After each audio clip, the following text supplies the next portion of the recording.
Welcome to episode 461 of the Thunder Underground podcast. Trainer, as always, and this week, man, we've got a doozy for you. If you've been following rock and metal news over the last few months, you've probably seen a headline at least once or twice about Matt Zane and this documentary that he's working on. And it's kind of ramped up, I guess, a little more in the past month or so, as more things keep happening, kind of getting in his way of this process. So if you're not aware, Matt Zane is the front man for the band Society 1. There's a lot more to him than that. We'll get into that here in a bit. But right now he is working on a documentary about Wayne Static and his wife Tara Ray Static. This is a documentary that focuses on their relationship, the final years of their life together.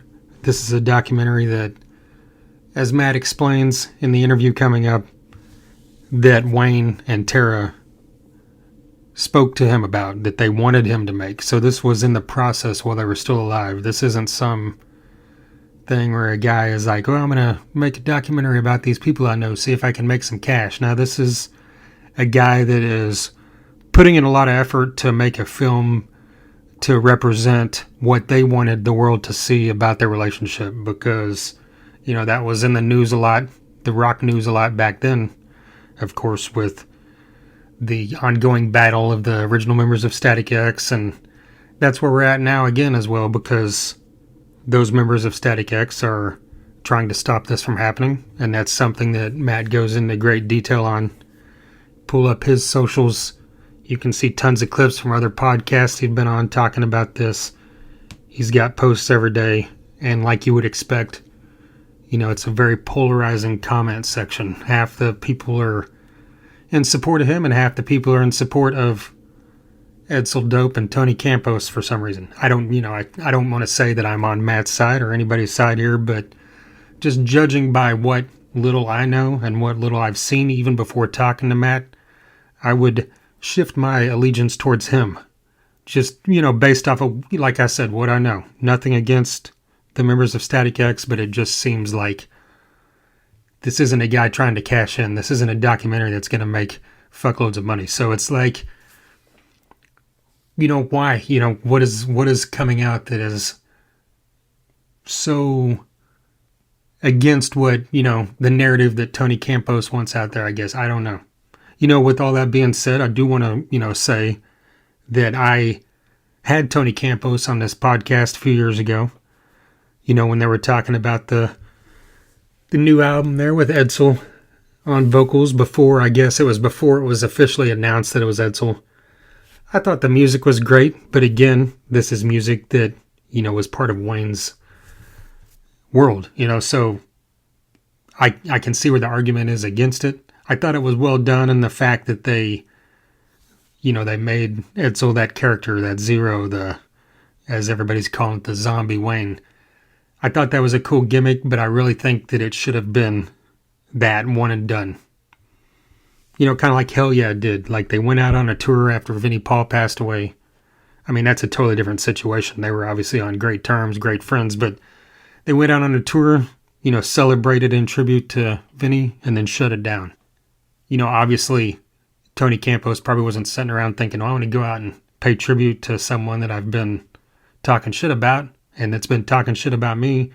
Obviously, this is a monetary thing, as all music is. I have no issue with that. The original members of Static X have every right to benefit off of Static X, but we have to realize how important Wayne was to Static X. I don't think that's lost on anybody. But now I'm getting off on a wild tangent here. The focus is the fact that this documentary will be coming within a year or so. There's also another documentary in the works. I believe it's called Evil Disco, which is the genre term that everybody's always called Static X. Interestingly enough, for those of you that aren't aware, Matt was involved with this documentary. He helped bring a lot of this together. He provided a lot of footage. He shot some of the stuff that you will see when that documentary comes out. And then now they're trying to erase his contributions to that. You know, because part of the deal was they were going to work on that documentary and then work on his Wayne and Tara documentary. And then once the Evil Disco documentary was coming to completion, then they kind of turned around and said, nah, we're not going to help you with this. And they've been, full bore on putting in the press, like, their thoughts on it, how it shouldn't be happening, basically getting their fan base to rally against what Matt's doing. And everything that I've seen in interviews with Matt, and of course just sitting here the other day and talking to him for an hour, this just feels like a dude that is making a documentary about people he was friends with, people that he respected. So I don't, I get it's Matt Zane. The guy has a crazy life, has a crazy past, has a very interesting road to get where we're at now. The guy was in Society One. Just Google Society One. Look up the band, some of the stuff that was going on back then. And during that time in the 90s, he shortly thereafter got into shooting adult film. He was a director in adult film for a long time. I believe, I looked it up the other day before the interview. I believe it was around 2010 maybe, or mid-2000s there, that he stepped away from that and was focusing more on music and making music videos, and the route he kind of went in that direction. We discuss a lot of that because the first artist that gave him a break, as so to speak, the man already had his foot well established in the world, but gave him a break as far as making a music video, was Wayne Static. Because as he speaks about, he was doing some independent bands up to that, and then Wayne stepped in and said, hey, I want you to help me with the, some of the solo work he was working on. Again, all this is in great detail coming up. So I'm going to stop talking here shortly and let you know who sponsors this podcast. Sunset Tattoo is a tattoo shop located in Midtown Tulsa. Their tattoos are done good and proper. They're state licensed, Native American owned, and they have a female artist on staff full time. They accept walk-ins. You can also set up a time to go in there and talk about what work you're looking to have done. They've got tons of photos on their social medias you can check out to see that they specialize in all different kinds of styles. Sunset Tattoo Tulsa on both Instagram and Facebook. I've had multiple tattoos done by Jake at Sunset Tattoo that I'm very happy with. I know many others that have as well. And in fact, there's probably been some members of a band you love that have as well. Jake has tattooed many members of some well-known rock, hard rock, heavy metal bands throughout the years as well. His shop is dedicated in celebrating the world of hard rock and heavy metal, kind of like we do here at Thunder Underground. So it's a good partnership. Very happy to have Sunset Tattoo going strong after all these years. Appreciate their support. Get in there and tell them you heard about them right here on Thunder Underground. We've also got DEB Concerts, our longest running sponsor, concert promoter based in the Tulsa area that has brought tons of great acts to the downtown area of Tulsa, such as Megadeth, Lamb of God, Saxon, Last in Line, Buck Cherry, Snoop Dogg, Ice Cube, Great White, LA Guns, Steelheart.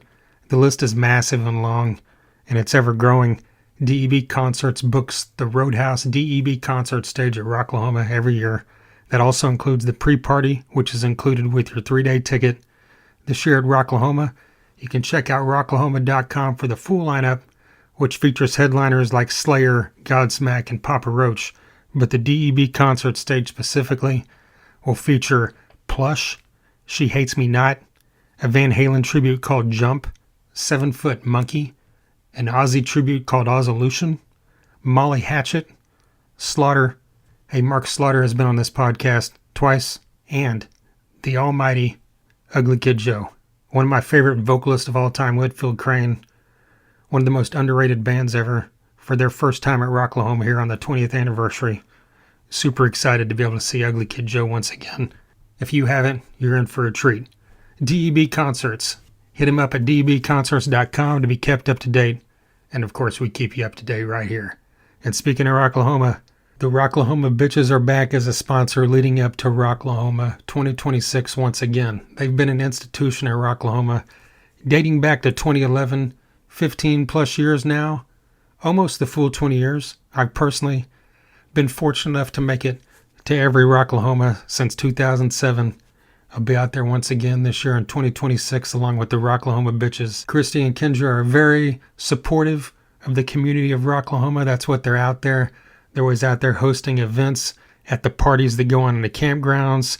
They've got tons of merch for Rocklahoma Bitches. T-shirts, koozies, bags, stickers. They have new stuff every single time I see them, and they will give you all this stuff at Rocklahoma for absolutely free. They don't charge for a single piece of their merch.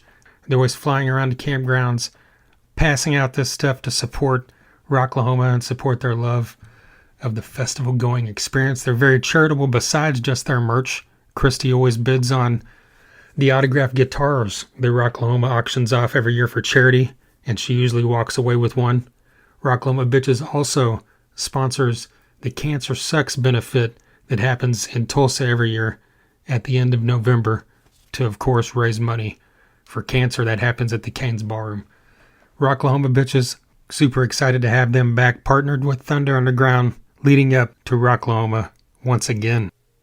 All right, before we get into our talk here with Matt, just wanted to throw out a couple things. The previous episode of this is another subject that is very polarizing, and that was Metallica's album Load. It celebrated its 30th anniversary on June 4th. It came out in 1996. Jason, who used to be my co-host of this podcast, came back to do a deep dive on this because it's his favorite band since we were young. You know, Load always elicits tons of opinions, good and a lot bad. And we discuss, like how we felt when that came out and how we feel now, and the songs that we've loved this whole time, the songs we've hated this whole time, and any thoughts that have changed on certain songs, all that great stuff.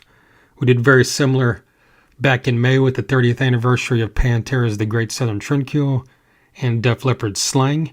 And coming up here in right about a week, June 18th will be the 30th anniversary of Zakk Wylde's masterpiece, Book of Shadows.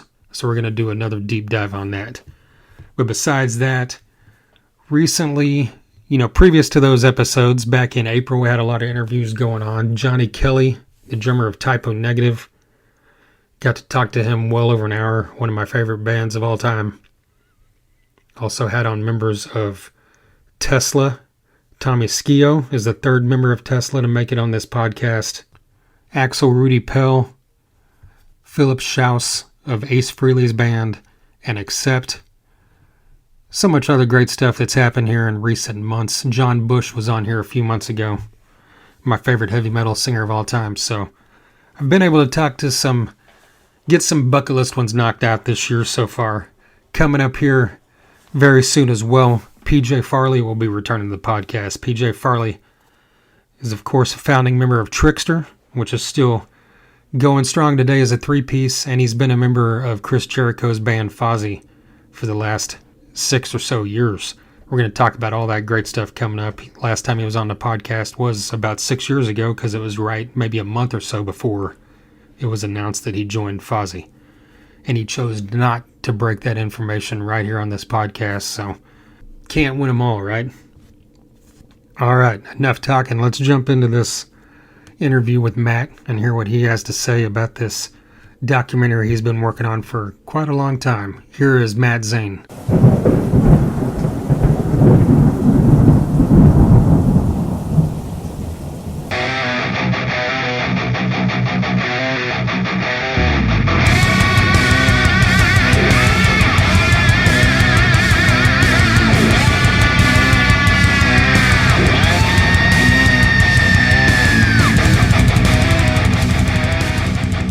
This documentary, I've seen you said it's coming out in 27. Is it just kind of loose, like when it's going to come out, or do you have like a hard deadline on what you're shooting for here? I wish I had a hard deadline to give everybody, because I get asked that every single day. Some people think that I'm withholding it, and it's actually already done, which is very bizarre to me because I try to put everywhere 2027. Yeah. I'm only pushing that year because I know for a fact that I can get it done at some point and release it next year. Can't get it done this year. I know I can get it done by next year, but whether or not it becomes available in the beginning of the year, the middle, or the end of next year, it just depends honestly on how much work I have at the present moment, because a lot of people don't realize, they think I'm getting rich off this documentary for some weird reason. They don't know that the estate management, Static X management, Etzel Dope, they totally nuked my deal that I had with the production company. That funding got pulled. Then they totally blew up my Indiegogo campaign. So I'm having to self-fund this. And for the people don't get it, that means I have to pay for all of it, But not only do I have to pay for all of it, I still have to make it myself. I'm the editor and the colorist on this movie. So every minute that I have to work on the movie, I also can't be making money to shoot the movie. So really what it comes down to in terms of when the date's going to be is, okay, so for those of you who have been following, 2 weeks ago I worked for KISS. Okay, why is that relevant? Well, because KISS is a huge band, of course I'm getting paid accordingly. So for that one day of work, then I can take that money and I can work now for the next week without having to work again. But if it's smaller jobs, I have to work more. I did a music video. I was, I think, second camera on a big young band called Entitled. They have like 27 million listeners on Spotify, but that's a very low paying day for me. You know, like it's not enough for me to then say, okay, I don't have to work for the next 5 days and I can just work on the movie. So really it just depends on how much money I have coming in, how big the jobs are, because it's all self-funded and, you know, it takes a lot of time, money, and effort to get these type of things done. Like how far into the process do you feel you are? Do you feel like you're a solid 50% in, or like on getting this where you want it to be? 50%, yeah. Okay. Yeah, the shooting's not totally done yet. I've got to shoot my interview, which is really the glue in all of this. A lot of people are probably not going to be happy about that, but I don't know how to explain to them otherwise. It's, yes, I'm a documentary filmmaker. I've made other films. My last film made it to Prime. But the way that this story is told is getting out the ideas of what Wayne and Tara wanted, but it's told in a way that I perceived it, that I lived through it, that I lived through it with them and also working with them on all the music videos and the promos and everything that I did. So I'm waiting to do my video at the very end. I want to have other people and Wayne and Tara tell the story themselves as much as possible. But then obviously this is, 10 years ago, actually going all the way back to 96 where the movie begins. There wasn't iPhones back then and there wasn't video. So there's going to be gaps in the story that other people have to tell and that we have to fill in the holes. So again, I'm trying to keep myself out of it as much as possible.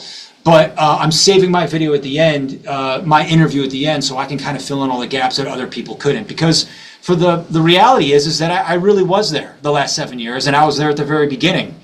So there isn't a lot of people that were there that entirety of that time in those last 7 years. Ashes, his guitar player that he played with in his solo band, was there that entire time, so he is another good source. There was other people that were there for their entirety of their desert time when they lived up in the desert, like Jay Jones, their friend and tattoo artist. But there's not a lot of people that were there through the entirety of it. Again, Tara and Wayne were obviously, Ashes was, I was. So I'm waiting for that until the end. But as far as the general edit, the storyline, I know what I want to get at. I'm still trying to find sources and videos to pull it all together. It's looking like it's going to be about 2 hours and 15 minutes, maybe. Okay. 2 hours and 20 minutes, maybe, somewhere around there. I'm trying to keep it around that time. Okay. Well, you've said, like, this is a story, talking about Wayne and Tara's, like, relationship, especially there at the end, like, and you just mentioned going back to 96, like, how much does this focus on, like, Wayne before Tara, or, like, what else is going on? Is it kind of like them coming together, or what are you bringing in from the early days there? Yeah. If I had to do a story also about Static X in the early days, this would be a two-parter, or a three-parter for that matter. And number two, to be completely honest, I wouldn't really, as a filmmaker, yes, I could make a film about Static X, but I wasn't there as much as a lot of other people. And total honesty, the reason why I start so early is because I have to talk about how I first met Wayne, which it was in 1996 or 97. And the first time I filmed him officially was in 1999. So it's important that I establish that, and it's also important that I establish what happened in the 6 years that we didn't really talk leading up to meeting Tara. Because without those 6 years, it doesn't make sense how Tara was brought into the picture. With that being said, all of the Static X and all the early stuff is probably covered in the first 10 minutes of the movie. Okay. So it's not really focused on Static X. I'm not trying to take anything away from Tony or Koichi or Ken or Nick or any of those guys. But it is imperative to establish how Wayne and I met, then how Tara came into the picture. And that's very dependent upon why I got back into the adult industry to start shooting again. You see, so it wouldn't make any sense if I just like started the movie with like, oh, and And then I'm shooting this adult video stuff, and they say we're signing a new contract girl. And then she meets Wayne on the tour. And it wouldn't make any sense, because then people would be like, okay, well, did you know Wayne before? Why were you so cool with Wayne coming to the sets? Or why was Wayne cool with you? You're shooting his wife in adult movies. Like, what's going on? So I kind of had to establish our relationship in the beginning and just kind of run through what happened with Static X up until that 2007 tour on Ozfest. Okay. Does that make sense? Yeah, absolutely. I know you've also said that, this is something that Wayne and Tara had spoke to you about, and they're wanted you to do. Like what was their vision? Was it just to tell their story, or just to like any of the misconceptions of their life together, or what was their vision, or that you remember talking to them about?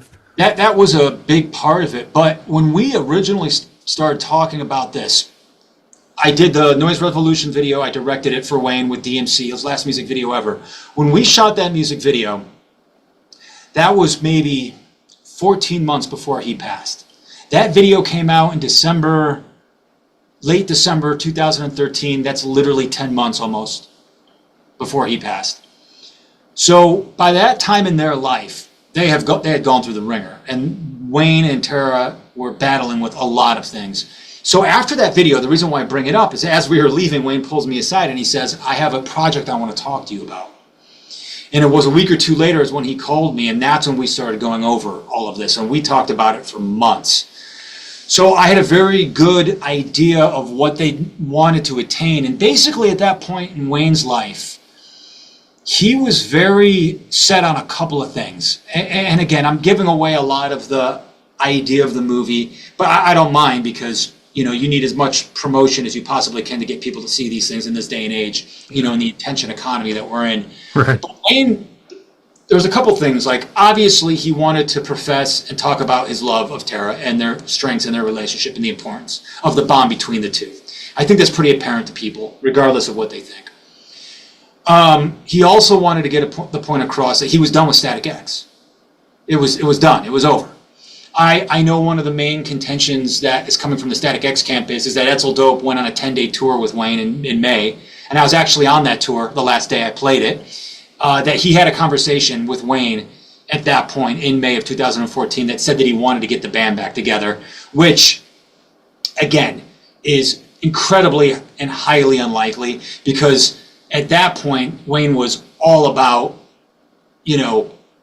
no, I'm done with Static X, I'm Wayne Static, it's all about Wayne Static. He actually declared it on his Facebook. The news reports, like big websites, talked about it, hence why the estate and the band got his Facebook taken down just a couple of days ago or a week ago, when I started telling people to go read some of what he actually wrote. Right. He was very adamant about getting it across that he was the driving force and the creative force behind Static X. He wanted people to know, these are my songs, this is my voice, this is my look, this is what I did. It was very, very important for him to let people out there know that. And it was important for him to gain back what he felt Tony took from him. And that was incredibly, incredibly important to him. So obviously, those things are covered in the movie, but then, it touches on other things that were very near and dear to him, like the desert where he lived. And you don't have to take my word for it. You can go Google it right now until the Static X somehow gets this taken down, that when he died, he wanted his ashes to be scattered in the desert. He loved living out in the desert. He got rid of his LA home. They used to love riding their 4x4s and all that stuff out there. And so I covered the dirt house and what it meant to them in the desert, and the type of trucks that they drove out there, and what they did, So obviously, had to cover that stuff that he wanted to get out there. Then, of course, his solo stuff, because it was important to him. Pig Hammer was important to him. He wanted to go solo since Machine. It's publicly stated in interviews that you guess hopefully can still go look at, right. That he wanted to go solo, after that album. So it was a big deal. Pig Hammer was a very big deal for him. The DMC video, the reason why I'm so into it and cover it so much is it was his last video, but he was so excited about that video, to being able to do something with DMC, it was, those things were important to him. And then there's a couple things in the movie that I do cover that we obviously couldn't have discussed at that time, because they didn't happen. We didn't know that he was going to die, and right. We didn't know that Tara was going to take her own life. So when I reach his death, I don't make a big to-do about it because I try to focus more in terms of what he wanted to get across. And I know what he wanted to get across in his life because there was a moment in real life where I was up at the Dirt House, 4th of July, a couple years before he passed. And I was up there, me, him, Tara, and my girlfriend at the time. And we were just sitting out there watching the fireworks under the desert sky. And, man, we were just talking about life. I mean, we talked about a lot of things. And I don't discuss this specific conversation in the movie because it's funny enough. I'll tell you why. But I remember talking to him, and we talked about his life, like down to a point where, I mean, he was just basically saying, I did everything I wanted to do. This is what I wanted to get across. I'm so proud of this. I love my wife. He laid out, if I would have had a camera that night, that's all the proof anybody would have been able to know about anything.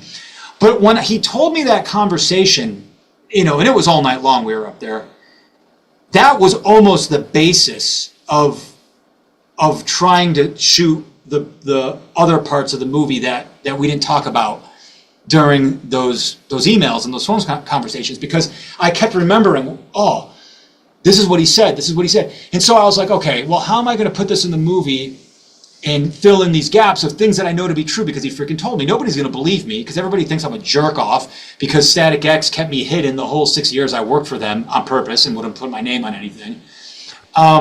And then I started digging, and I started finding little clips of the exact same things that he would tell me in that conversation in interviews, and I was like, oh my God, this is really close to what he said. So I know to put this in relation to his death, so that's how I kind of covered that part of the movie that we couldn't have obviously talked about when he was still alive.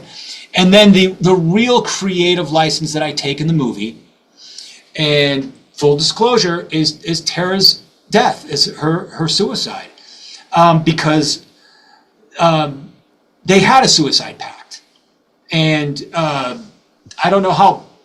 I think I was the first person to break that, and I don't mind talking about it. It's going to be in the movie, and I'm not saying that's why she did it, but they had that. But beyond that, there was no afterwards, after she died. I can tell you what happened. Tara and I talked at the original memorial show on the whiskey. And she was just like, Matt, it makes no sense for you, only you, to do all this stuff. We have these songs. We want you to do the videos. And I think by we, she was mentioning whoever she was talking to and maybe a producer at the time. And so I was supposed to get all that stuff and do all that stuff after Wayne passed. But we weren't talking about what to do after she passed.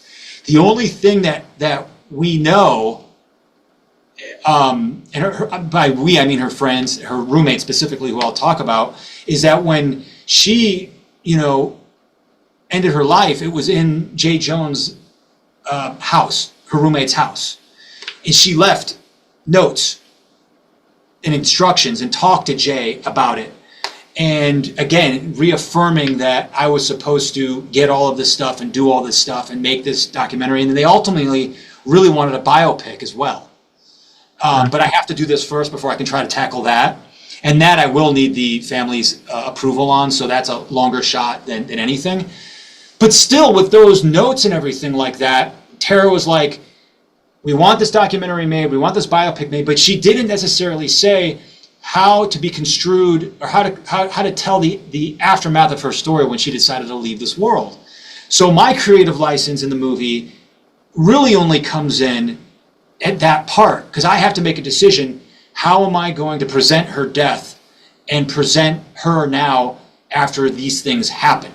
I know what happened. I know the people that were involved. All of that. But how do I present it in a way, because I don't have Wayne's and I don't have Tara's explicit instructions, kind of like I did for everything else. So before I get back to that, a lot of people, they go, oh, wow, your movie, this, whatever. And I go, no, it's not really my movie. It's not really, I'm not really doing the way that I would make a film, Yeah. Like, I'm following their instructions up until that point. My bass player, one of my best friends ever, 17 years, died 5 years ago. And he jokingly, knowing that I'm a filmmaker, said to me before he died, he goes, yeah, when I die before you, because you're in a lot better health than me, make sure you make a really cool movie for me to show at my memorial. And that was the last show we ever played together. Wow. And when he really died, I'm sure he said it to me because he probably really did think he was going to die, but also because he knew I was a filmmaker and he saw videos and stuff, and you have the most footage. But he didn't give me any instructions how to make that movie. So I had to make a creative choice in terms of what to do. And then the movie came out, and there was a lot of people that were upset.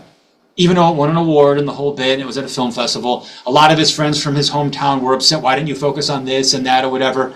And I didn't really have an argument other to say than I had to do the best call that I could do to make the best movie that I thought that he would like. But with Wayne and Tara's movie, that isn't the case.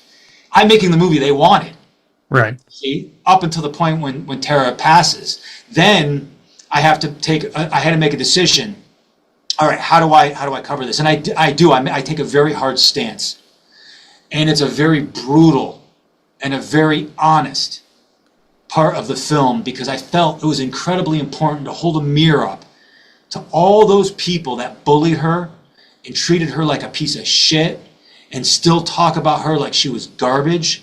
And I want to show them, you know what? You're partially responsible for this. You have to take responsibility. Because yes, she was incredibly sad that Wayne died, and they had a suicide pact, and she was struggling, but she got sober, in that time, and she had a support system in that time. But it wasn't just the loneliness and the depression. You have to add in, I have to believe, you have to add in the fact that everything she did and everywhere she went, people were just attacking her. And though I don't know for a fact that was partially what drove her in the end, I have to show people you didn't fucking help. Right. And you need to look at this, and you need to hear what this girl went through the last 14 months of her life, because I'm holding some of you partially responsible for this, because we hear about kids all the time, getting online bullied and all that stuff. And unless you've ever been on the receiving end of it, you do not know how detrimental that can be. Not everybody's me. Like, I get death threats. People say I should be in jail, I should be killed, and, I'm the biggest piece of shit loser ever. I've done, you got to read some of these things that people write about me. But I'm me, like I was the lead singer in Society 1. I've been getting, blows dealt to me for my entire life. And so I just go, okay, yeah, whatever. Doesn't mean that I don't get worked up sometimes and, mix it up or whatever, but I'm laser focused. I just keep going, and I just, I'm going to get through it. But, in fairness, when I'm done with this movie and I move to my next, I'm done with this movie. People were getting on Tara's case. That's her life. Was it ever going to end? Was anybody ever going to let her go, let her live her life, let her get beyond it? Everybody blaming her for Wayne's death. So, the end of the movie, it's rough. And then I pull it back around. I'm not going to give it away in a way to focus on something different. But I felt it was very important to make that creative decision at that point to really show people, like, maybe you can rethink now what you did to this girl. And in the beginning of the movie, before Wayne gets introduced in 2007, I go through an entire year with Tara, and I show everybody what she was like before she met Wayne. Again, really with both of them trying to add their humanity back, because that's what was taken from them. His band name was taken from him by Tony. His humanity was taken from him by everybody that's doing everything right now. And since he's died, oh, he was just on drugs, don't listen to him. Oh, he was a junkie. Oh, he didn't know what he was doing, so he doesn't have the right to have his Facebook page up anymore. 7 years, the last year of his life. He doesn't have the right to have a say in our show. We're just going to put robots and bubbles and puppets and beach balls, you know what I mean, and ignore his wife. We're going to make music videos like Zombie that make him a drug-taking zombie with a manipulative piece of shit wife. You know what I mean? Like,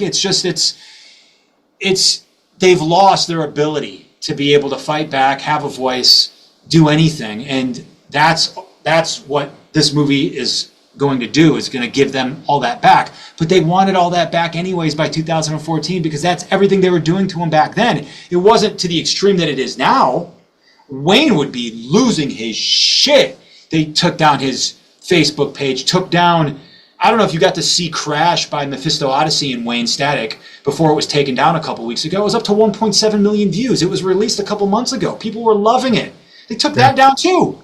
You know, like, he'd be losing his shit if he actually saw what the live show looked like now with bubbles and beach balls and puppets and whatever they've got up there. Dude, he would be going crazy. And people say, you don't know this. We think he'd like it. He likes Star Trek. He liked sci-fi. Yeah, I don't remember seeing beach balls and bubbles and puppets on Star Trek. And my main argument is this. Wayne did what he wanted to do. When he wanted to put Tara on stage, he did it. Screw all the other guys. If he wanted bubbles and robots and puppets, he would have had them up on that damn stage. But he didn't, did he? So what makes you think he'd want that shit now? You know? Right. So people just aren't thinking. They're just caught up in this narrative that the new Static X put out, saying that him and Wayne and Etzel Dope were best friends, and Etzel talked to him on this tour one night, and he has his marching orders. No proof they were ever in the same room, no collaborations, no pictures, no videos, no corroborations through email or anything like that, that conversation ever happened. No proof in the last 6 months of his life that he was changing course on anything that he was doing. You know what I mean? But yet people are like, oh, this is what really happened. Screw you, Matt. Who are you? You're nobody. Oh, I'm nobody. When Static X tried to get back together, or they did get back together, you know who they called to have to get all the old footage and shoot the videos and shoot the official Evil Disco documentary? Me. They called me. Nobody knows that. They all like, oh, we're going to watch the real movie. Oh, really, the real movie that I shot and edited 85% of? You know, like, really? Like, it's a joke, man. If people really saw what was going on with this whole thing, they wouldn't even believe, their heads would explode. Well, in that time period of that year or so, once, you know, you had the conversation about working on this with Wayne before he passed, like, how much footage were you able to accomplish, like, filming stuff with him for the movie? So no, so I cover all this extensively in the movie. What ended up happening is that we finished the conversations. We couldn't get funding. Wayne was broke. He was just coming off of his hernia. He hadn't toured yet. His first tour was in December of 2013. So he basically said to me, a couple things happened. And again, full disclosure, so people know, but they're going to see it in the movie anyways. A couple things were going on. Their life was really crazy at that point. And I was so in it and so close to it that it became a bit much for me as well, straight up. Okay. And Tara was incredibly overprotective at this point. And I didn't mind it because we had gotten along for 7 years at that point.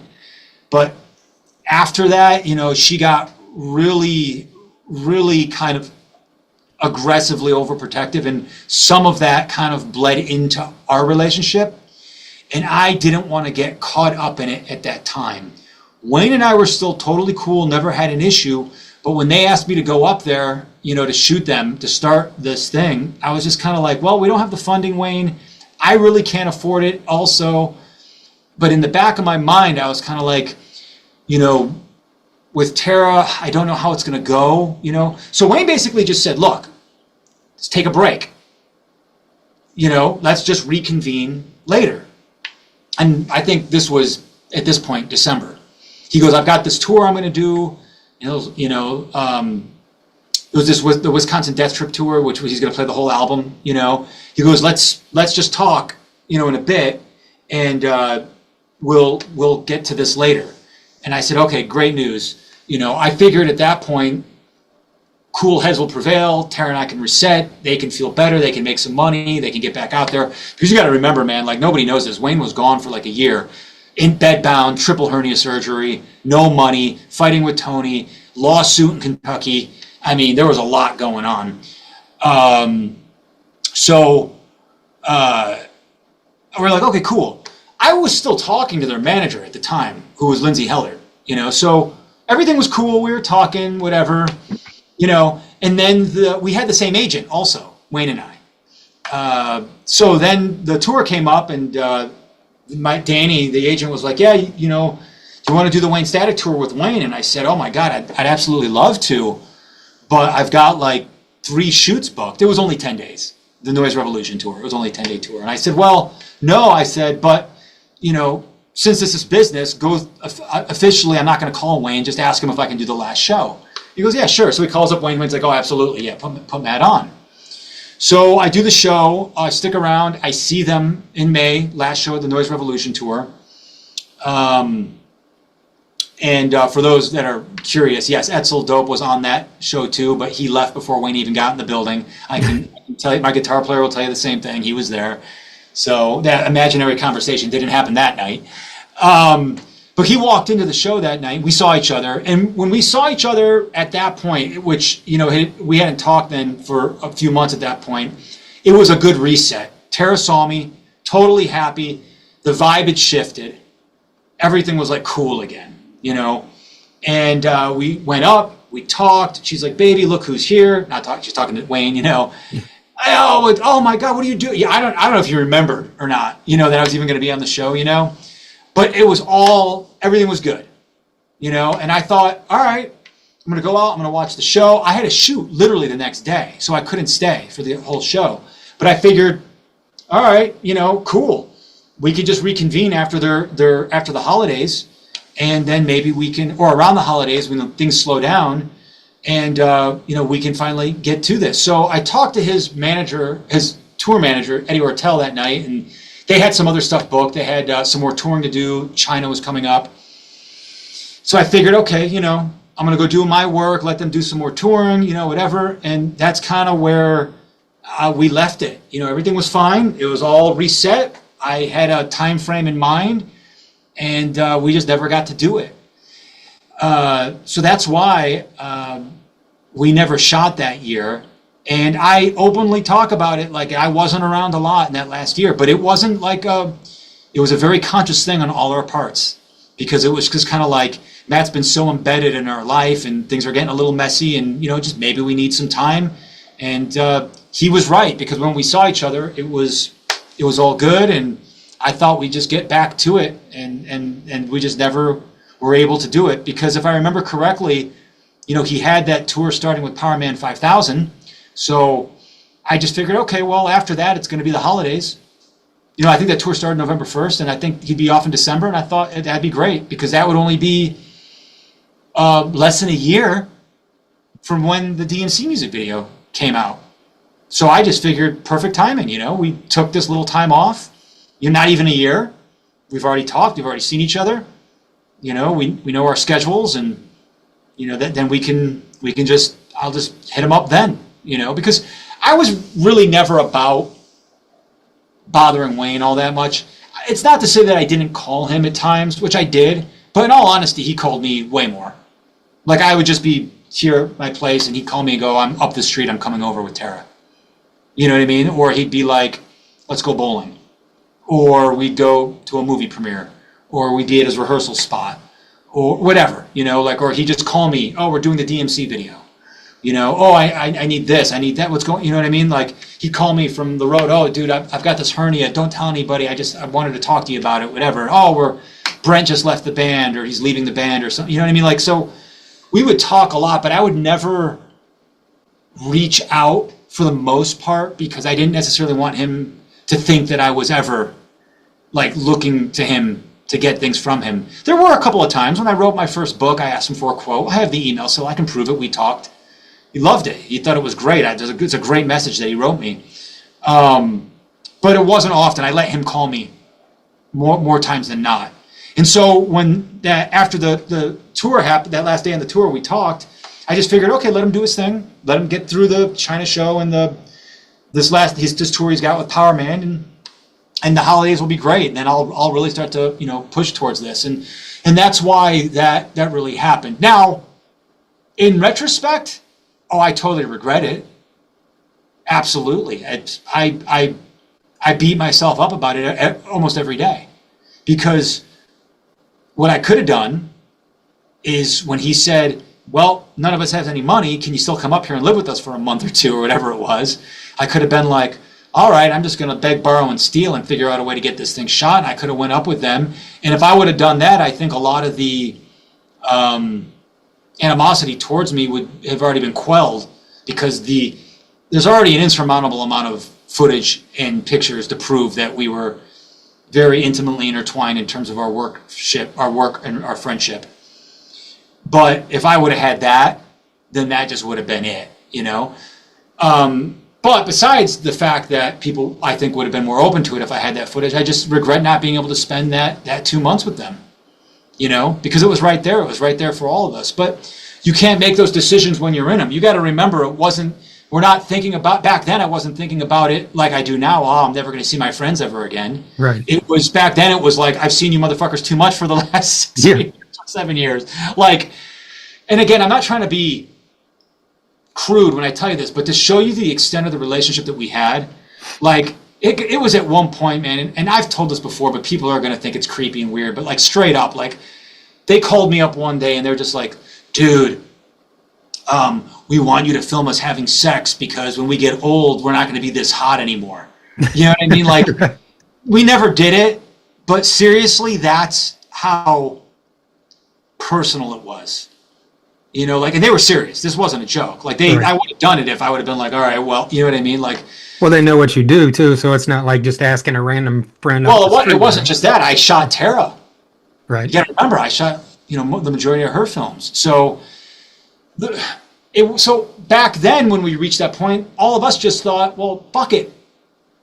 We don't need to see each other for the next 10 months or 5 months or whatever it was. Like, let's just, you're talking to Lindsay. We have the same agent. You know what I mean? Like, we all have each other's numbers, like, whatever, you know, and let's just go like this. We just spent all this time together, like, to the extent of almost being on the top of each other at some points. You'll see it in the movie. It's crazy how much, you know, it's very provable. So none of us thought. Now, if you would have went back and told us right now, hey guys, you have less than a year together, we would have been like, what? And you would have bet your ass I would have been up there living with them probably for that whole fucking year. Yeah. You know, and they would have had me right there. You know, they would have called me. Not to be mean, but they wouldn't have called Tony. They wouldn't have called Etzel Dope. They didn't even fucking know who Etzel Dope was, barely. You know what I mean? I mean, they knew who he was, but, you know. And honestly, they weren't going to call his family either to make this.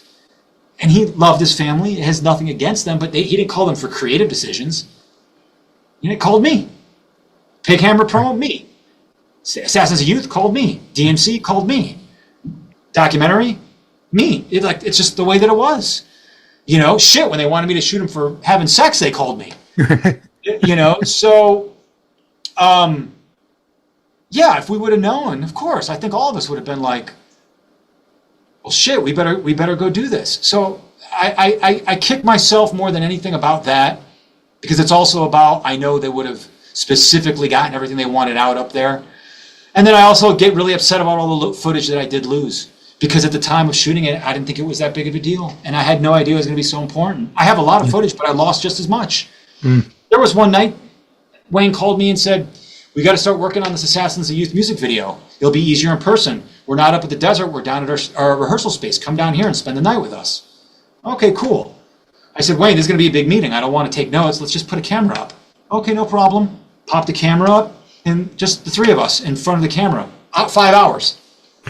And when that was done, I took all my notes down and, you know, sent them the treatment. And then it was old days, and there was only so much space on the camera, so I just deleted it to shoot something else on it later. Who the fuck knew I was going to need a 5-hour meeting with me, Wayne, and Tara sitting around in his rehearsal space talking about shit for 5 hours? If I had that now, it would be the fucking greatest thing ever in the world. Yeah. You know? But I don't, because I didn't know. When you see in the movie when Wayne was writing the music for Tara's Radium film, when we were writing the music together, all that raw footage is lost. I have clips from it, thankfully, so I can prove that it happened. But it's literally 5, 6, 7, 8, 9, 10 seconds. A little interview here, a little interview there. You know what I mean? But I used to have the raw footage of all that.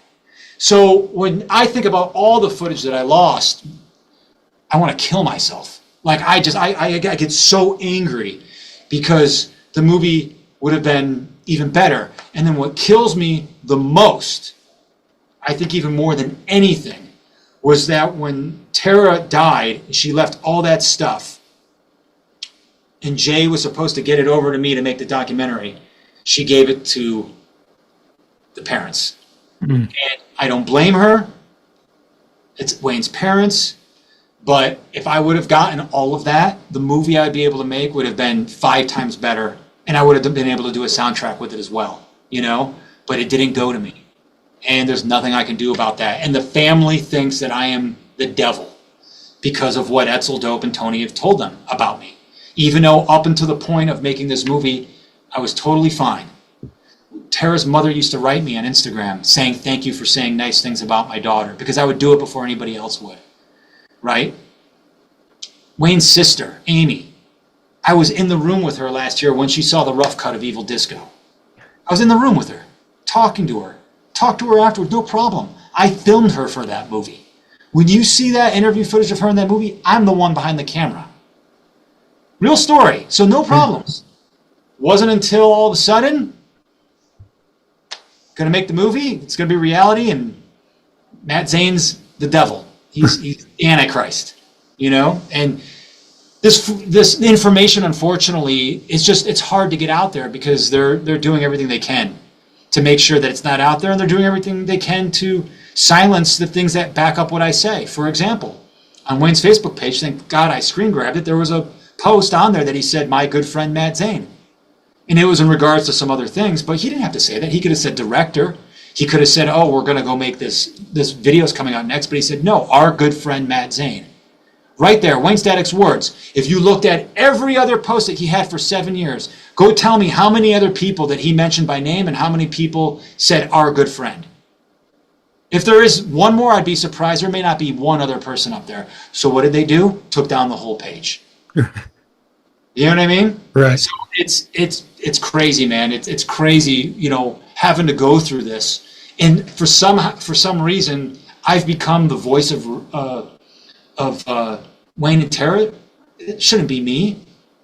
The family should be behind it and helping it out, you know? Right. And if the band was really about giving a tribute to Wayne, they should be helping it out. But it's not about that. It's about money. That's all it is. Well, like when you were working on the music videos with Static X, 5-6 years ago, did they know you were working on this as well, or this was something you had been working on? Or, because I know you said you were part of their documentary they're putting out at the beginning.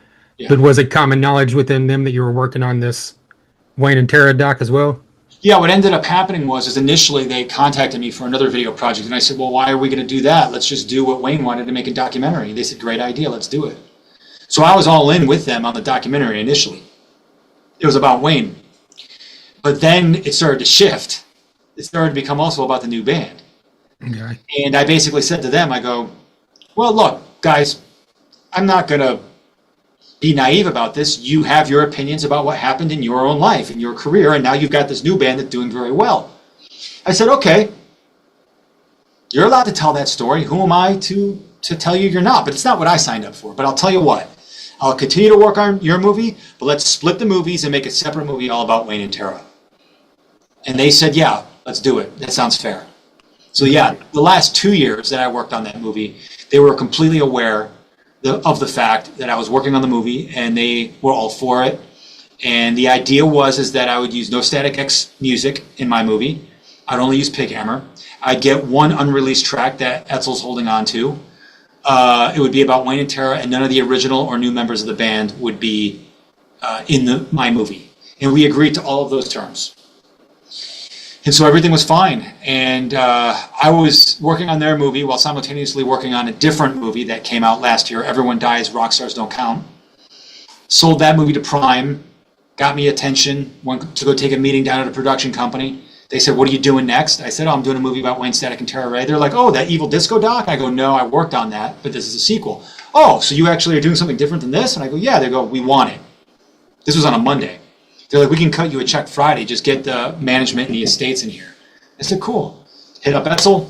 Hey, man, we're about 95% done on your movie. We got to do like a pickup shot, little interview with Billy Corgan or whatever. But, I'll help you wrap that up. But I'm ready to go start on mine. I got the funding in place. I just need you to get involved now. And he said, sorry, man, I'm not going to do it. And I think he thought I was lying because I was going to quit. And then he said something along the lines of, I don't know what happened, but somehow I got him down to the actual production company that was offering me the deal. He went in person. And he walked in there. I wasn't there. Somebody that worked down there told me later. And he walked down there and he sat down at the table. And he goes, is this deal that you're offering, Matt, is this for real?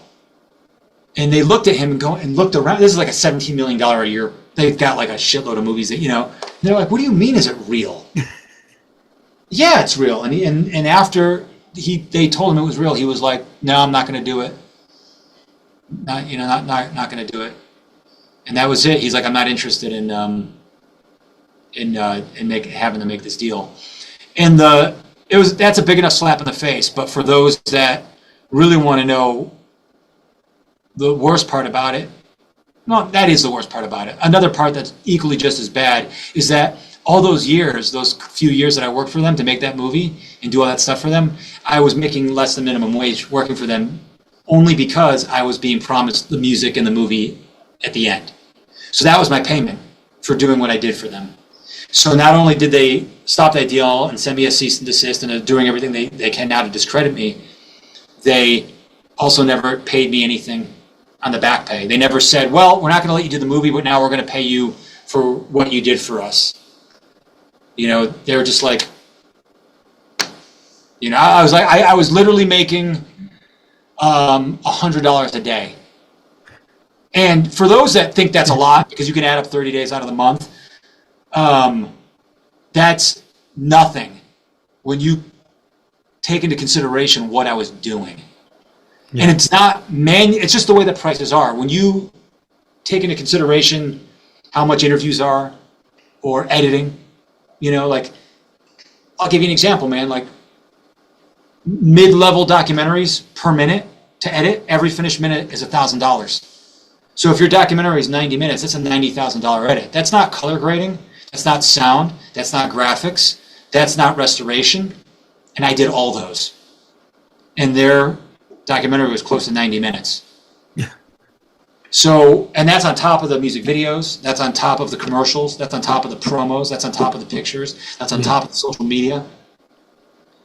And, they're just like, no, whatever, sorry. Do you know where the flip came at? Or if it was always their intention to fuck you over? I mean, do you know, or do you have an idea? I mean, it could have been the whole time. Maybe they thought that I was a joke filmmaker, because I was only on my Evil Disco would have been, when I started it, only my second film.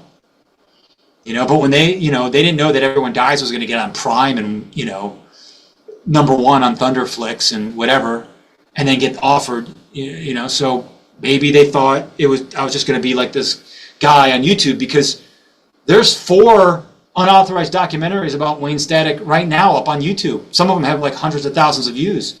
No problems, no lawsuits, nothing. Maybe they just thought I was going to be one of those guys. But for whatever reason, for mine, nope, I'm the devil. I'm the Antichrist. Well, do you look at it in the sense of like, the old adage of any publicity is good publicity, even though this is a pain in your ass, it's still like bringing more attention to your documentary than it may have if they had been supportive of it? I don't know. I'm looking at it like that. I can see numbers on my social media pages, and it's in the millions, over 1 million. Yeah. Like that's just last month. So people are finding out about it. Now whether or not they're for it, that's a whole different story. But I don't know if that's going to matter whether or not if they're going to watch it, because I think people are still going to watch it. Yeah. Because, the awareness of it. And we still have another 8-9 months to go of all, podcasts and updates and this and that or whatever, So, maybe by the time this comes out, maybe 5 million people will have heard about it. And then maybe half of those will watch it. Yeah. You know what I mean? So, it could be good.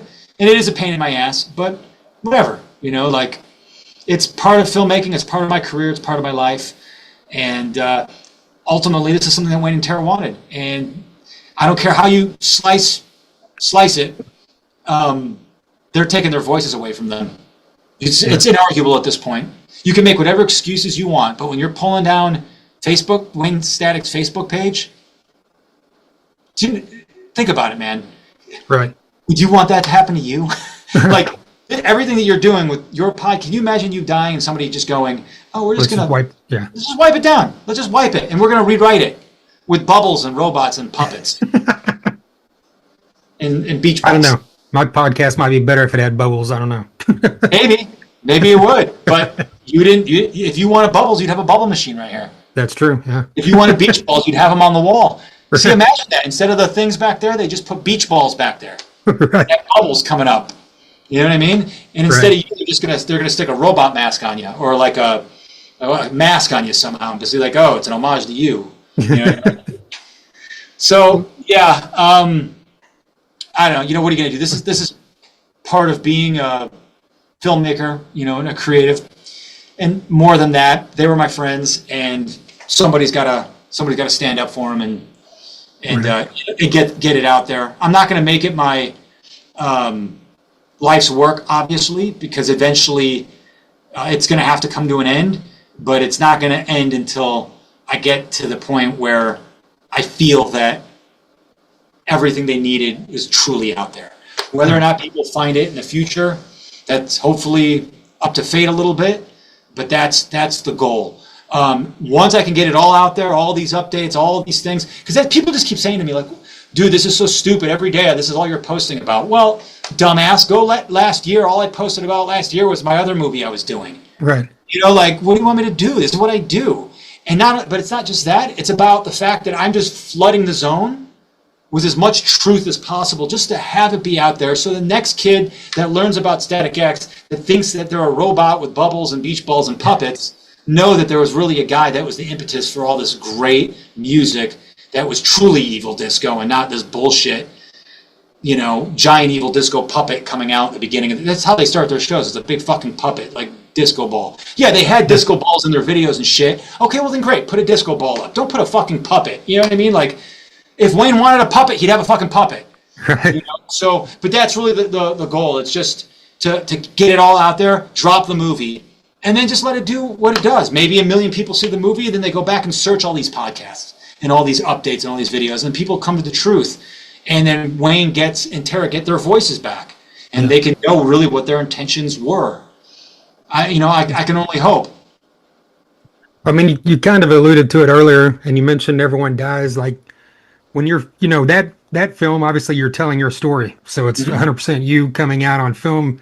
With this, you're telling someone else's story. And like, so as a director, like, how do you approach that, knowing, I mean, obviously they were friends, so you know them in that aspect. But how do you balance that line of telling someone's story that isn't here to tell it for themselves? Well, like I said earlier, I mean, we already discussed most of it. Yeah. So, and I back most of it up by their own words. You got to remember, I've got video. Then we've got all their documented interviews that is still available online that I was able to get before they were taken down. You've got certain interviews that I didn't do that I got clearances for. So there's a lot of stuff that people have seen that is already, but maybe everybody hasn't, or maybe they weren't focused in on what they were saying. And then you've got all the written interviews also to back up a lot of the narrative that I'm saying. So between documented audio sources, from radio interviews, documented print interviews or online interviews, documented interviews, things that I didn't even do, lots of interviews out there, and then my own footage, right? And then you've got friends that I've interviewed. So everything that I'm telling you in the movie, I know what they wanted because they told me, and then I try to back it up with credible sources. Okay. And most of those sources are from Wayne and Tara. And the movie is so blatant in that regards, because when I read a quote from an article, because if I don't have his voice and it's not video, I'll actually read the quote and I show it up on screen. I'll show the frickin' source. Okay. So as I'm reading the quote, you can go Google the source. Then when I'm showing audio interviews, so people don't think that I'm using AI for his voice, I show the source of the audio interview. So you can go cross-check it. So it says, oh, this was on like this interview, you know, because I have the release forms on a lot of these interviews. This is Wayne Static speaking. This is the source of where it came from, and this is the show. You know what I mean? So, you know, I really put it out there for people to see. Like, I'm not trying to allude to things or push it in my own direction. I'm just trying to say, okay, look, you want to be angry? This is what he said. You don't believe me? There's the source. Oh, you don't think it's really his voice? There's the source. Go listen to this right now on YouTube. But that's, again, why they're trying to take it all down. They're trying to get it all down before the movie comes out, because then they're going to go, oh, he never did a interview on, I don't know, let's just say argumentatively, this isn't factual, but K-Rock. That never happened because I can't find it. Right. That's why they're trying to take it all down right now. Well, who have you got, like on the flip side of that, who have you got? I mean, I know you've recently said his guitar tech came out in support of what you're doing. Mm-hmm. And of course, obviously the people you've interviewed, but like, are there anybody you can mention that have come out and supported you over this? Yeah, Jay Jones supported me, their friend and tattoo artist, the girl that found Tara when she passed. Eric Fincher, the guitar tech. Tomorrow, the former manager of Wayne Static, Lindsay, comes out in support and talks about how they wanted this movie. There is another friend of theirs that was their neighbor up in the desert that talks about how they wanted the documentary right on film, leaving her out of it until it comes out because these people are going to get, destroyed. So yeah, there's a decent amount of people corroborating what I say, because that's the other thing. People just say, well, how do we know? Okay, well, how about this person? Okay, well, he was just a guitar tech. Okay, how about his former manager? Oh, that was only former manager for a year. Okay, how about their tattoo artist, the girl that Tara freaking lived with after Wayne died? Oh, that's just you know what I mean? They just keep moving the goalposts. Right. But at some point, people are going to have to recognize, this is enough, actually legitimate people that were in their life that tell you that this really was supposed to happen and you wanted this to happen. As far as like other interviews and everything like that, I'm not really discussing who I have, because it just gives them, the band, things to grab onto to mount their legal defense. Right. You've got to remember, I've been served with a cease and desist already, but a cease and desist isn't a formal lawsuit. They can't really serve me with a formal lawsuit until they know what they can sue me over. Right now, nobody knows what's in the actual movie. I've only shared 2 clips. One of the clips was from an interview that was taken down off the website, but somebody ripped it and it's up on YouTube somewhere. I didn't know that until today, actually. So I thought I was the only one that had it. I don't want to tell anybody where it's at because I'm afraid they'll go take it down there too.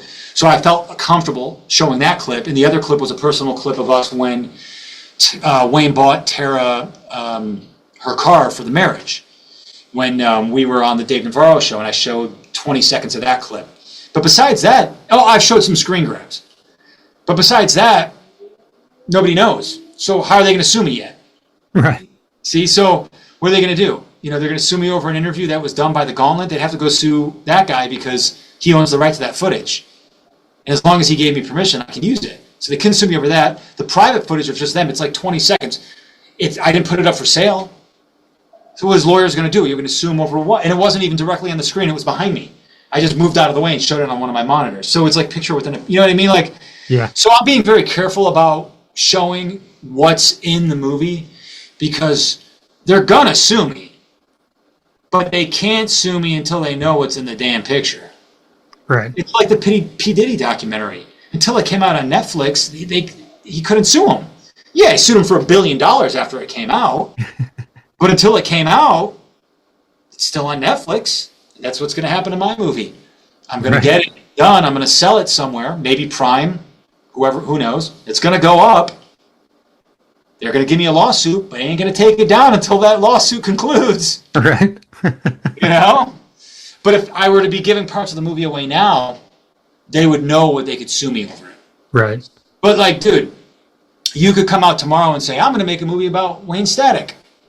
And I'm going to dish all the juicy details. And your movie could come out and it could be you sitting like you are right now, talking about whatever you want. And as long as you say, in my opinion, and allegedly, and you only show public domain pictures, they wouldn't be able to touch you. So for all the lawyers know right now, they're telling Etzel and Tony, dude, we don't know what the fuck this guy's doing. He could just be sitting there going, Etzel and Tony are a piece of shit, and that's my opinion. And then what are we going to do? They don't know. So that's where they're at right now. That's why they can't sue me yet. So I plan on keeping it that way. I'm going to finish the movie and then get it sold and get it out there, and then they can come after me at that point while everybody's still watching it. Are you waiting to announce a title until it gets real close? Yeah, because they could try to take the website down or do this or that or. Yeah, I'm not doing nothing, man. Yeah, I'm not doing anything. I'm nothing. Just you already have that in your head, like. Oh yeah, it's in the movie already. Oh, okay. Yeah, it's already there. The title's already there. The opening movie's great. It's really fun. It's funny. You know, it's cool. But yeah, I don't want any of it out there. I'll do shitloads of interviews. I'll show screen grabs, small little clips. But, and if I run out of stuff to share that I feel comfortable with in the next month or two, then so be it. I don't care. Then I'll just wait until the movie comes out. Again, I'm front-loading this as much as possible because I'm just trying to flood the zone with the right information so it's there. Yeah. I'm not trying to trickle things all the way up into the movie. I'm just trying to just get it all out. And there's a couple other things that are coming up. And you know what? I don't even care. I'll talk about it here. And this is nuts, dude. Like last week or a week and a half ago, maybe 2 weeks ago, I was digging in my archives, which are through that door down the hall. I needed something for the movie. That's why I'm pointing this way. And I found an old demo of Wayne's, and I'm pretty sure it was written during the Machine era, because there was early versions of Structural Defect and At Sea Going Dead on it, and a couple others. And amongst those songs, there were 3 songs that were never released. And it's rough. I am not a real music producer, so I had to call up Michael from Mephisto Odyssey and ask him, just say, dude, do you want to try to do one of these tracks, man? And he's like, yeah. Now, legally we can't release this track, but I'm just telling you, we're gonna work on it, and we're gonna have some news on that coming up real soon. About all of that stuff. So the reason why I bring this up is that even though it's not all going to be related to movie news, there's going to be other little tidbits like that. Michael from Mephisto Odyssey released an alternative version of Crash, a done music video for it. It's up to 110,000 views. He released it last week. And nobody knows that's not a remix that he just did now. He did that with Wayne. Okay. I just redid the video for it now and released it. And he remastered it. So that was a big thing a couple weeks ago. It's over 100,000 views already. People are freaking loving it. You should go look at it. Wayne and him are in the studio doing that, but nobody knows. So there's going to be a lot of things like this coming up. It's going to be intertwined with all this movie news. Okay. So that's what's going to be happening until the movie gets out. And like I said, if it runs out of stuff to talk about, I'm just going to wait till the movie comes out and then just put the movie out, and that's that. But I'm excited about all of it, man. It's been great. Obviously, all the haters, it hasn't been fun. And it's not even that it's fun that I care. What upsets me is they don't have the actual facts. That's what drives me insane, man. That's honestly what drives me insane. Because they'll say something like, oh, well, you're a nobody. You wish you could do as good as the Down video that Static X did. I shot that motherfucker. Right. You know what I'm saying? Right. So like that's the funny part. Or like, nobody, you've done nothing until this documentary. And then I'll literally just put a link to my last movie and go, well, watch this and get back to me. It's on Prime, by the way. It's Prime, yeah. You know what I mean? Like, it's just weird shit like that,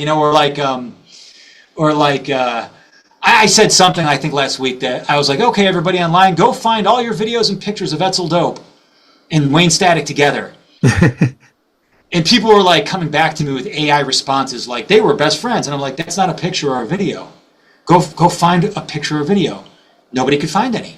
So people were like, oh, well, you don't always take pictures and videos from your friends. It doesn't mean they weren't best friends. And I go, you can't, there's not one picture? Yeah, well, sure. Do you have any pictures with Wayne? And then I'm like, boop, boop, boop, boop, boop, boop, boop. You know what I mean? Like, and they're just like, oh. So it's just like the lack of knowledge of people is what drives me nuts. And most of these people, almost all of them, 99% of them weren't there. You know, I want to say to all of them, did you ever go to Wayne Static's house, Burbank, or the Dirt House? No. Did Wayne Static ever go to your house? No. Did you ever go to his rehearsal space? No. You know what I mean? Like, it's just so blatant. It's so apparent. It's like, dude, just sit down, calm down, wait for the movie to come out. And if you hate it and you think that it's all a lie, then come out. But right now, you don't know them. You never knew them. You haven't seen the movie yet. So just relax a little bit. Stop listening to what Edsel and Tony are telling you. Right. Well, final question for you, going back before, the music videos and documentaries, whenever Wayne, asked you to work with him on a solo music, like you had been, doing adult film, like all those years up to that. But as a musician, was it always in your head, like, I want to do music videos? I would assume that would go hand in hand. Even though it's a totally separate thing from adult film, it's still film. Right? No, I never planned on it. I was actually making indie films prior and during my adult video days. It wasn't until I got out of that business for the second time that somebody said to me, you should do music videos. Okay. And so I started doing music videos, local bands, and Wayne was my first big guy that said to me, hey, I want you to do my next music video. And he was like my first dude. So it wasn't just the fact that I did stuff for him. It was the fact that he was like a multi-platinum artist that was asking me, giving me the possibility to, work. He could work on his stuff. He could have asked anybody. And if anybody knows anything about Wayne, he was not particularly easy to work with in terms of music videos. Go look up Z28, that music video he did for Cult of Static. And that guy, that director, he quit that job because he couldn't give Wayne anything that he liked. And he just couldn't deal with him anymore. So that should tell you something. After Wayne and I worked together the first time in video, he never called anybody else.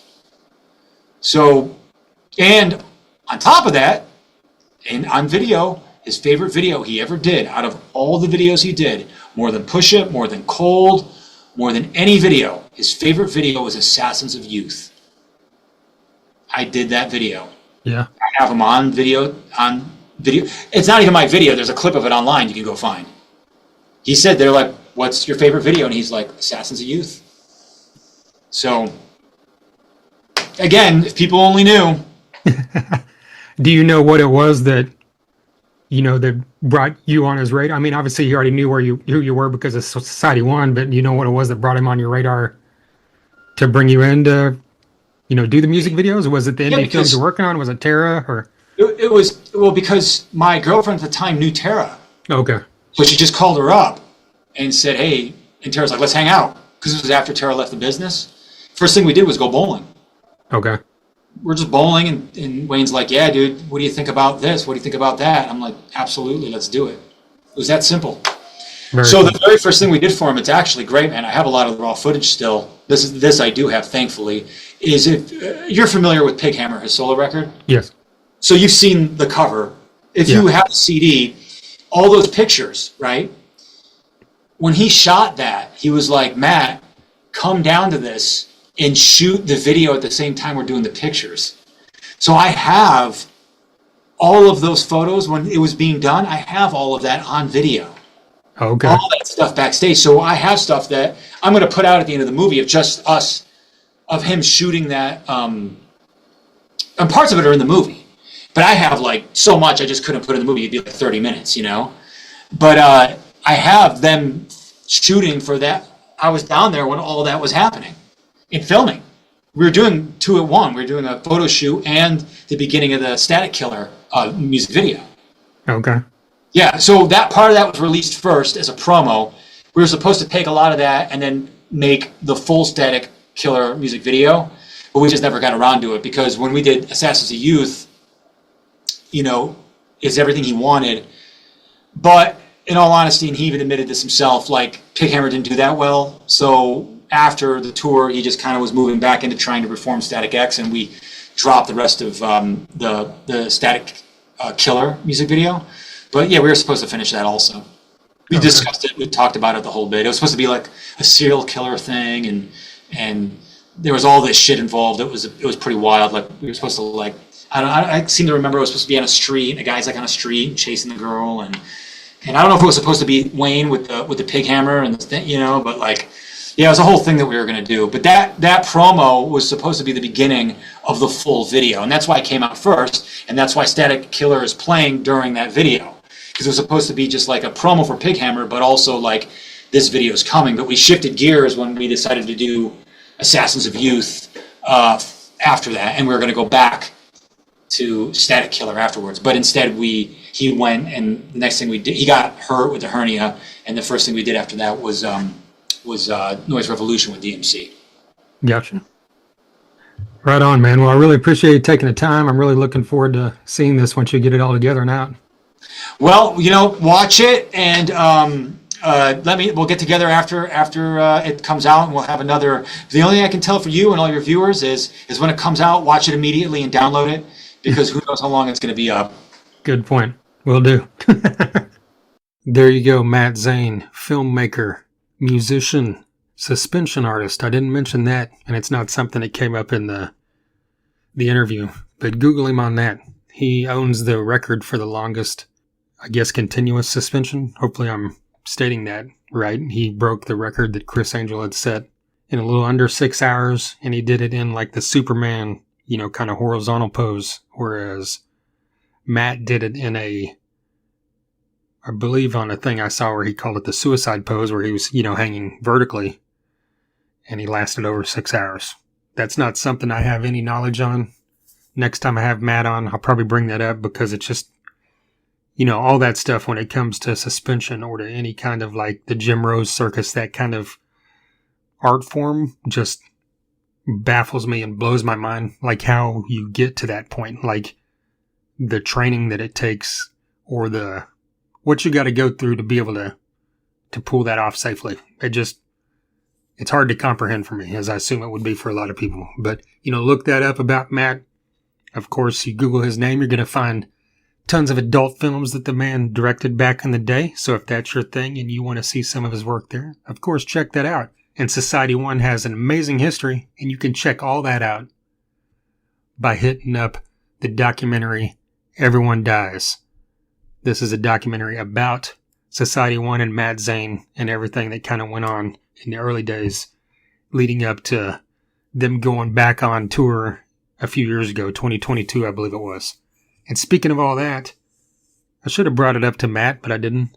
Eric Kluber, who is the guitarist in Society 1 now, as of the timing of that last tour, has been on this podcast a couple times. It's been several years since the last time, but I believe the last time would have been before he joined Society 1 in 2022. But yeah, I should probably get Eric back on here someday. Talk once again, since it's been quite a while. But, there's a loose connection. Tons of great other interviews throughout the years that you can check on. Check out this podcast. It's had 460 episodes previous to this one. So I'm guessing in that amount of episodes, there's probably someone you like in there.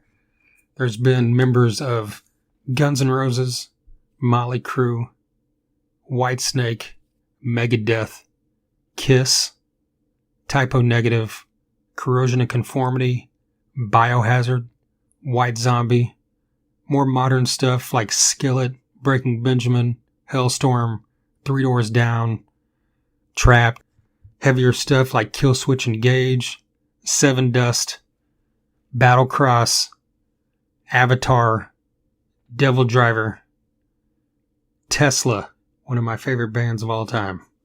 Had members on here multiple times throughout the years.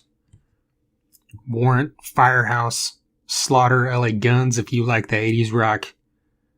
Leonard Skinner, Living Color. Vanilla Ice has been on this podcast. Members of the Black Dahlia Murder have been on this podcast. So you see right there kind of the gamut. Of course, this focuses on rock and metal. But if Vanilla Ice wants to be on this podcast, I'm going to let him be on this podcast. All right. Check out all the socials. Give us a follow there. TheThunderUnderground.com is the website. anytime you see posts on the socials, whether it be an episode of this podcast or one of the many reels that you can find coming out on a daily basis, if you just hit like, follow, subscribe, share the content, comment on it, all of that's a huge, easy way to help support this podcast. A free, easy way to help support this podcast. A monetary way is I've got t-shirts, shot glasses, stickers, koozies, magnets, guitar picks. I've got hats coming soon for the first time. This podcast has been around 11 years. Finally got some hats on order. So when that happens, of course, I'll post about it.